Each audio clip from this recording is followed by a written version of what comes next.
Hello lovely retro gaming people, I'm Brendan from Retro Game and welcome to another episode of Retro News Fortnightly! Yeah, it's time for another episode where we take a look at all the latest news happenings in the retro gaming world from the last 2 weeks. First off in the news, we have the story that the Dreamcast is the console that just keeps on giving because it has a new game being released for it on the 27th of September of this year. Which is 2015 by the way, just in case you're watching this like 20 years in the future. Sadly it is not a port of Shenmue 3, but is in fact Ghostblade, being produced and developed by Dreamcast Games. Just like every other Dreamcast game that's been launched in the last 5 years or so, Ghostblade is of course a shmup.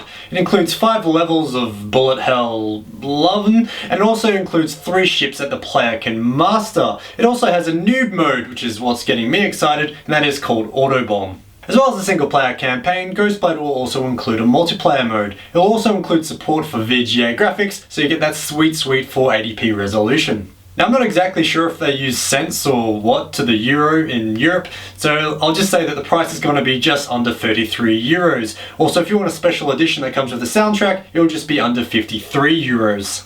Continuing on with Dreamcast related news, which is of course my favourite type of news, we have a story that a Dreamcast Wireless Controller mod has appeared on eBay. This mod uses Bluetooth for the wireless signal, as well as having an inbuilt battery that apparently has up to 14 hours of battery life, and it's all charged by a micro USB cable. As well as being wireless though, the coolest feature in my opinion about this controller is the fact that it has built-in memory that can emulate 2 VMUs, which are the memory packs used for Dreamcast. Having said that though, it also includes 2 slots for an actual VMU as well as a rumble pack if you so desire. Considering that this is a wireless controller and that it has built-in memory that can emulate 2 VMUs, I'm going to go out on a limb and say this is possibly the best Dreamcast related accessory you could possibly buy.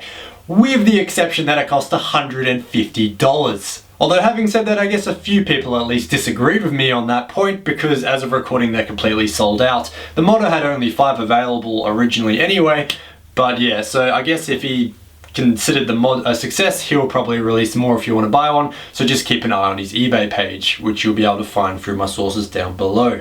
Moving away from Dreamcast news unfortunately, we now move to Super Nintendo news with a new mod called the snes-tap. The snes-tap is by a modder named Evan, and basically it plugs into the expansion port of your Super Nintendo, allowing it to have a save state functionality. Did you know that the Super Nintendo had an expansion port? Because I certainly didn't. But look, it's right there. Right under this flap.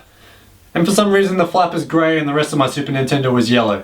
So many mysteries today. Now currently the snes-tap is just a proof of concept and really just a mod, so there's no sort of release for an actual item as of yet. However, I think it would be really cool if it was all housed in a device that your SNES could then sit on top of, and maybe there's like an app you could have on your phone and you could control it all by that instead of having to connect it into a computer. Anyway, there's your fill of news for the last 2 weeks. If you want to read more, then check out my sources in the description box down below. Also, on my right, you'll see the 2 previous Retro News Fortnightlies I have done, as well, I nearly lost that one, as well as the 2 other retro gaming videos I've likely done if you want to see more from this channel. Anyway, that is all for today. Thank you so much for watching. I'll see you next week for a review, and I'll see you in another 2 weeks for another one of these. See ya!